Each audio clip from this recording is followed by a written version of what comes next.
anything about moving to Florida, South Florida specifically, you need to watch this video. In today's video, I'm going to be telling you some things you should know before you move to South Florida. Now, I am actually originally from Jacksonville, Florida, which is North Florida, and I relocated to South Florida when I moved for college in 2015.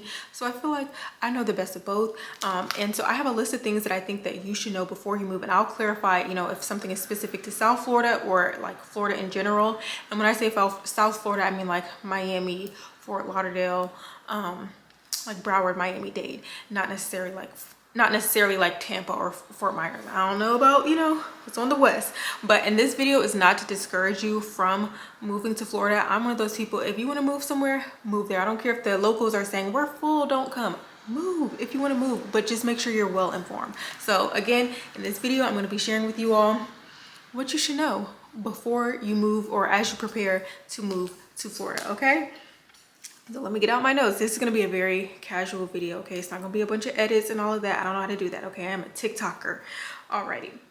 So the first thing that, you know, I think you should know, which is very important, transportation, public transportation in Florida, I would say in North Florida and in South Florida, is just, in North Florida as in Jacksonville, it's just not good. It's just not good. You need a car. You need a vehicle. I know in Jacksonville specifically, I know somebody who needs to take the bus to get to school, and they need to be to school at 10. They were gonna have to get to the first bus stop at 7 in the morning. Okay, it's not like up north, you know, in Chicago, New York City, where they have subways or they have buses that run every 15 minutes. It just doesn't work like that. And especially in South Florida, even if you do take the bus, South Florida traffic is terrible. It's absolutely terrible, and it's completely unpredictable. And I don't care what that bus schedule says, you gonna get there when you get there. Okay, it's just not reliable. The best public transportation in Florida is Uber, Lyft, and that adds up very quickly. Like, unless you're just going in the same vicinity, but if you have to go, have a vehicle, okay? And that leads me to my next point, is insurance for your vehicle. Do not be cheap, and this is specifically South Florida. Do not be cheap and just get the liability and the bodily injury coverage only. You need comprehensive coverage because South Florida floods terribly.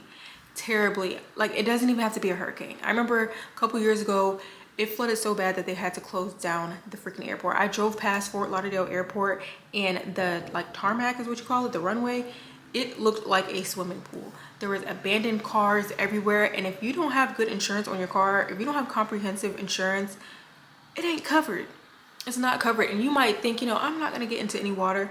I was going in my car like one day or whatever, I was like loading up my car, I was moving, and I don't have a spare tire, so I was like, ooh, I can put some stuff in my like wheel well where the spare tire would go. Y'all, I opened the little thing in my trunk, and that thing was full of water. Full of freaking water. So don't think that it can't happen. You can be very careful, and you go up a road and then it's just completely flooded. Okay, and when you go look at apartments, go apartment hunting in freaking September when it rains every day. Because I went to go look at apartments and the neighborhood was flooded. The neighborhood was flooded so bad, like worse than like my neighborhood that I lived in at the time, flooded terribly. So if you're not living in a high-rise or a building that has its own parking garage, you need to see what that parking lot looks like when it rains, because you need a car, and you need a car that's going to be safe when it rains. And period, like Jacksonville floods sometimes, but South Florida, if it rains in specific areas, it's going to flood period, because we just don't have we don't have good infrastructure as far as, or drainages and sewage. Like, they just don't care about that. Like, they just want to keep building, and they don't. So just make sure that, you know, when you come down there, make sure your car is properly insured, okay? Now, while we're talking about weather, just know that Florida gets cold, okay? Especially like North Florida. Right now, today is, what's today? January 21st. It is snowing in West Florida, in Pensacola and Tallahassee. Like, that's like at the Panhandle, like going towards like Alabama. It gets cold in Florida. It gets cold in Jacksonville. Even in South Florida, like, it doesn't get like as cold as it does in North Florida, but I don't think people realize like humidity, like Florida has a very humid climate, and humidity is not just, you know, when it's hot outside. You know, people always say, oh, it's hot, it's so hot and humid, but humidity happens in the cold too. It's the moisture in the air. And if you look up being cold and humid, it makes it feel even colder. And so I see people post videos all the time of like saying that they were from up north. Like I just saw a TikTok the other day of somebody saying that they went to Disney World in November thinking that, you know, Florida doesn't get cold. I'm from Michigan. Like it's not going to be cold. And they were freezing because our cold is just different. And if you plan on living West Florida, you might get some snow, but just make sure, you know, don't throw out, you can get rid of your bubble jackets, but keep your hoodies. You might need them. Keep a cute pair of boots. And which leads me to my next point is, if you're coming to Florida and you have a child that is not old enough to stay home by themselves, just make sure that you are, you know, if you are working remote, or make sure you're working remote, or you have a flexible job, or you have help, maybe you have a spouse, or if you're coming alone, you just want to make sure that you know, you have good childcare. Because one thing about Florida, they cancel school. They don't play with the weather. And that's Jacksonville, North Florida, South Florida, they're canceling school. And it's not just going to be for one day. Like I see videos of kids up north going to school when it's like snowing hard outside. They still go to school. Florida is not doing that. If it says it's going to be hurricane, school is canceled. Okay, and it's not just canceled for one day. They're canceling for the rest of the week. And even if the news comes back out and says, you know what, actually the storm shifted, it's not going to get hit anymore. Once school is canceled, it is canceled. So you want to make sure you have a job, or you have, you know, support. If that happens, you're not like scrambling, like, what am I going to do for my child? I got to call out, you know, I don't, you know, you want to make sure that you're prepared at any time during the beginning of the year. School, I want to say this school year, in August and September, school was canceled for there was at least 7 days between those 2 months where school was canceled due to storms. And school is canceled right now in North Florida and West Florida due to like this winter storm that is coming. So you just want to make sure, if you're somebody who's like relocating, starting fresh, and you're maybe coming with a child, just be mindful that school gets canceled. And it's not just, you know, public school, charter schools will get canceled, daycare will get canceled. They don't play with the weather down here. So you want to make sure that you have childcare, and everything is weather related. Everything is weather related. So I want y'all to prepare. If you're moving to South Florida, these are 2 things that you need to get used to: roaches and iguanas. Now iguanas, they don't really mess with you, but like, it's gonna be a shock when you first see them. You're gonna be like, I know that ain't an iguana. I know that's not an iguana. They are huge. Okay, if you ever seen the movie Holes, I feel like that scarred me, like with iguanas. Like it just made me super scared of them. But there will be iguanas. But nobody wants to talk about roaches in South Florida. And I don't care how clean you are, you can be walking outside, and specifically palmetto bugs. Okay, they're like the flying roaches. They're not house roaches. They're not like you're dirty. They like humid environments, especially in the summertime. And there's roaches. I was walking outside of my house one day, like through my neighborhood, and a roach just flew up in my face.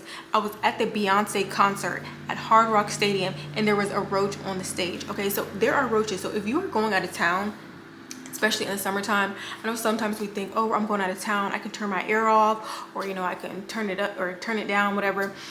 No. Keep your air blowing. Close every single drain. Not only do I close every single drain, maybe if you live in a high rise, you don't want to deal with this. Not only do I close every drain, I'm putting a cup over it. Okay, I don't play those freaking games. I used to work from home, and I went to the store or whatever, and I didn't realize that, I guess at some point I had put my back window down. I never put my back window down, but I obviously hit it, didn't know that I hit it. And because I work from home, I didn't go outside for a few days. And then when I finally went outside, the palmetto bugs had took over my car. And I'm not kidding. The palmetto bugs had took over my car. I had to get my car exterminated. And then after I got my car exterminated, I had to pay somebody $120 to come clean out the car. They had to take out all the seats so they could vacuum everything out. It was very traumatizing. It was very traumatizing. So nobody wants to talk about, you know, you know, our friends, our palmetto bug friends in South Florida, but they're there. We have the climate for it. That's what they love. But other than that, I think that Florida is a great place. Just know that, you know, Florida is very expensive, especially if you're going to come to South Florida. North Florida is definitely a lot more affordable. Even if you go like maybe West Florida is more affordable. Just know that when you're coming to Miami, Fort Lauderdale, maybe if you're coming from New York, the prices don't seem that high. But I feel like the minimum wage is very low in Florida. I think it just went up to 15. And when I was looking for apartments in Miami, especially like this year, I'm not seeing anything less than $2,000, you know, and that might even be for a studio. So if you're coming from somewhere where it's like, you know, you're not from like a big city like New York City or Chicago, it might be a culture shock to see how expensive, you know, housing is in Miami. And then again, you need a vehicle. Insurance on that vehicle is high in Miami because Miami has a lot of accidents. And then as far as like, and then flooding too, it's very expensive. Even just to do fun activities, you're gonna pay to park. Going out to eat, you don't want to go out to eat on the beach. I'm sorry, every restaurant, if it's like in a touristy area like South Beach, right on South Beach, food's not gonna be good. They're gonna tax you and it's not gonna be good. But other than that, I think I would recommend moving to Jacksonville. I would recommend moving to, you know, maybe Fort Lauderdale. If you do move to Miami, I like it, you know. If you have any questions, definitely leave them in the comments and I'll be happy to respond. Thank you so much for watching. If you would like to hear some fun things to do in Florida, if you're maybe just visiting or, you know, thinking about moving here, if you would like to know some apartments that I recommend in Jacksonville and South Florida, definitely let me know in the comments and I can definitely make a video. Thank you guys so much for watching and I will see you in my next one. Bye.